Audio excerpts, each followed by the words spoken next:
Vamos para o nosso segundo episódio da série Raio-X dos Suplementos. O primeiro falamos sobre coenzima Q10 e no episódio de hoje eu quero falar sobre vitamina D. Todo mundo precisa, ninguém precisa, será que a gente pode confiar nesses pontos de corte? E públicos diferentes, crianças, recém-nascidos, vamos falar sobre tudo isso agora. E se você não me conhece, eu me chamo Anne, sou nutricionista, sou professora associada de nutrição clínica da UERJ e pesquisadora do Instituto Nacional de Cardiologia. E criei esse canal aqui no YouTube para a gente falar sobre nutrição baseada em evidência. Então, toda semana tem um vídeo novo sobre alimentação, nutrição e saúde. E eu vou aproveitar antes de começar, se você ainda não assinou o nosso canal, não deixe de assinar. Assina o sininho também, clica no sininho para não perder nenhum conteúdo aqui. Tem várias playlists, enfim. Então vamos lá, vitamina D.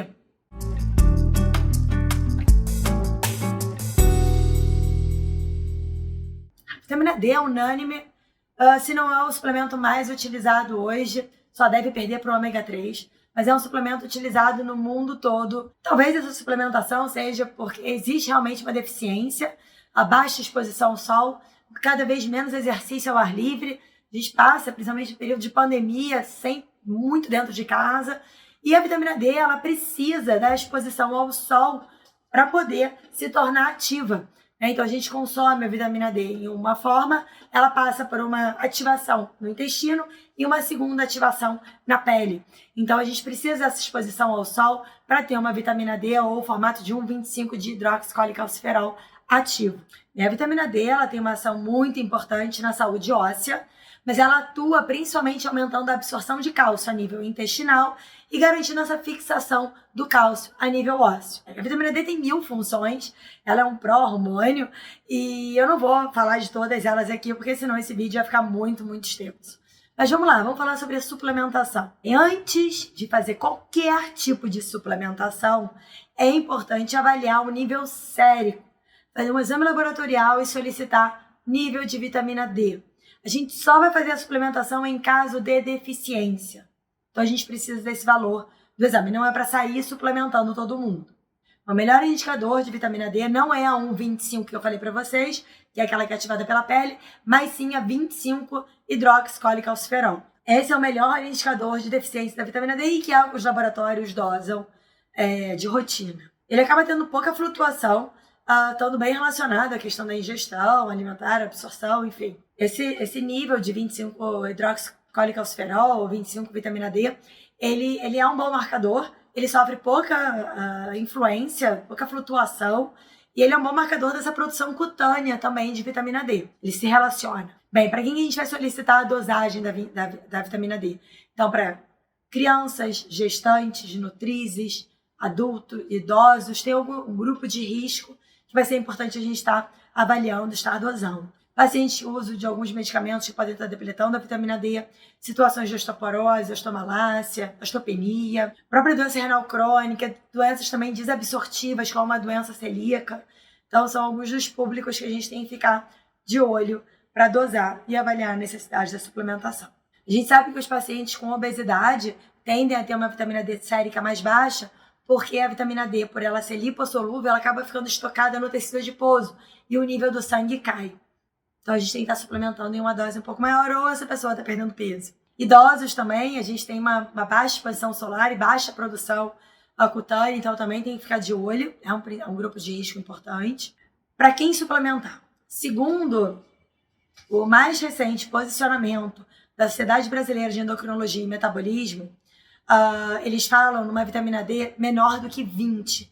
Isso seria uma vitamina D insuficiente e necessária para a suplementação. A população geral, ali menor de 65 anos, é entre 20 e 65 nanogramas, então está abaixo de 20, teria indicação de suplementação. Para idosos, esse ponto de corte sobe um pouco, é entre 30 e 60. E existem alguns consensos colocando que entre 20 e 30 existe uma insuficiência, não é deficiência, mas é uma insuficiência e que vale a pena ficar alerta.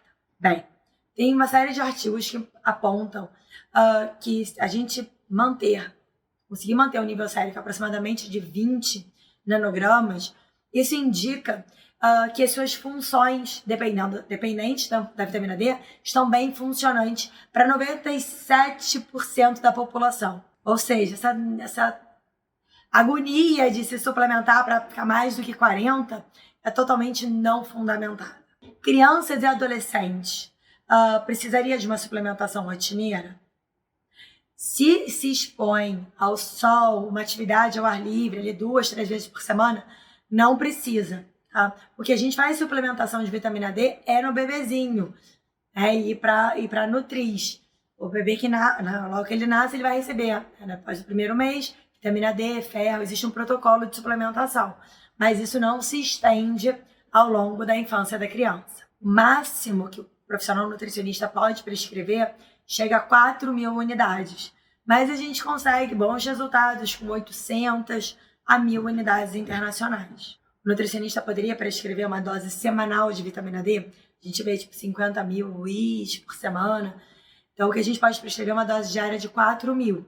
E não posso prescrever 4.000 vezes 7 para tomar no sábado. Tudo bem? Então, seria 4.000 uma vez por semana. Essa é a dose limite. Bem, qual é a melhor forma de suplementar a vitamina D? É a colecalciferol, que é a vitamina D3, e utilizar perto das refeições, que tenham gordura, porque é uma vitamina lipossolúvel. Em casos vegetarianos, a gente utiliza muito a forma D2, ergocalciferol. Ela dá suporte ao aumento da vitamina D sérica tão bem quanto a D3. Depois de quanto tempo que a gente deve repetir o exame de sangue? Então, normalmente, essa suplementação ela vai durar de 8 semanas a 12 semanas e já é suficiente para a gente estar vendo alteração no nível sérico com a utilização do suplemento. Gente, aquele paciente está com 60 de vitamina D, não suplementa, não tem nenhuma indicação de que quanto mais alto, melhor. Muito pelo contrário, tem alguns casos de calcificação de tecido mole e até mesmo de internação. Então, cuidado. Então, valores acima de 100 nanogramas pode estar associado à toxicidade e até mesmo hipercalcemia. Então, cuidado. Outra dúvida comum que eu recebo é: será que eu consigo corrigir o nível da vitamina D que está baixo no sangue através da alimentação? E o que a gente sabe é que não.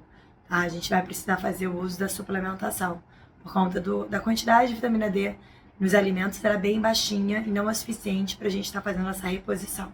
Então, eu prefiro indicar aqui os banhos de sol regulares, né? Se expor mais, fazer um exercício outdoors, seria uma melhor forma de estar regulando esses níveis de vitamina D. Bem, pontos importantes que eu queria destacar aqui, que além do nível sérico, da dosagem que a gente vai fazer para o paciente e esse monitoramento, é entender que a saúde digestiva do paciente ela é muito importante, tanto para a absorção do cálcio, quanto para a absorção dos minerais, das vitaminas.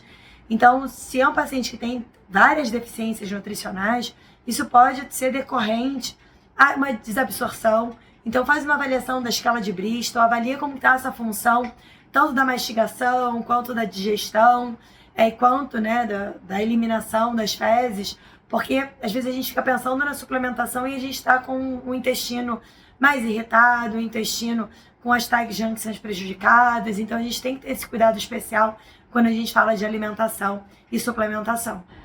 Uma outra situação que vocês me perguntam muito que é na doença autoimune. Então a gente, de qualquer forma, se houver deficiência, a gente vai suplementar, mas não existe, vou fazer uma suplementação profilática. Isso não existe nas evidências, tá? Vou fazer só pra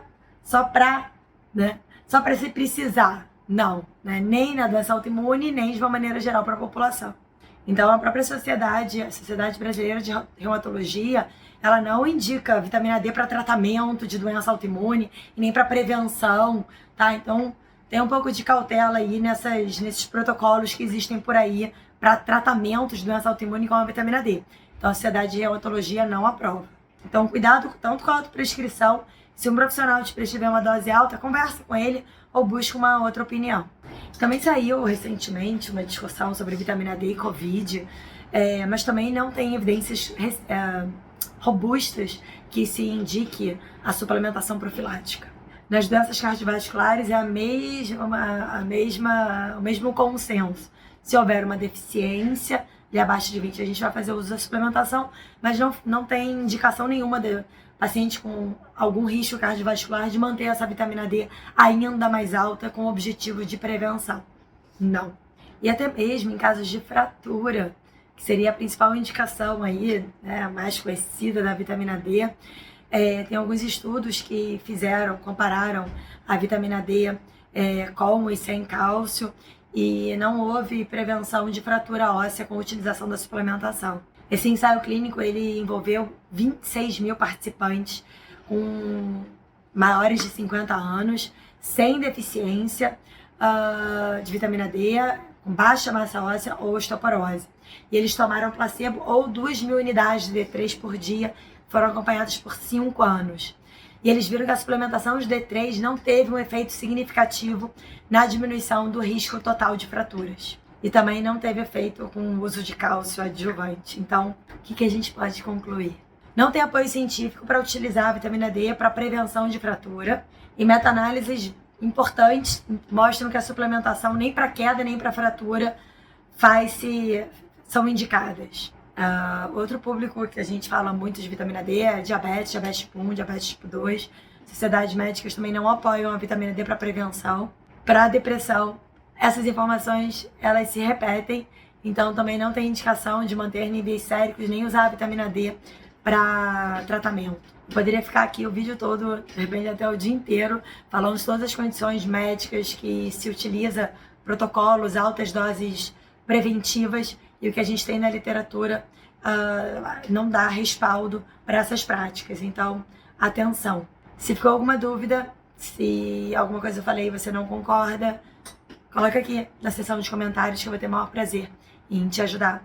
E semana que vem, mais um vídeo sobre suplementos, nosso raio-x dos suplementos. Qual será o suplemento que vai ser analisado semana que vem?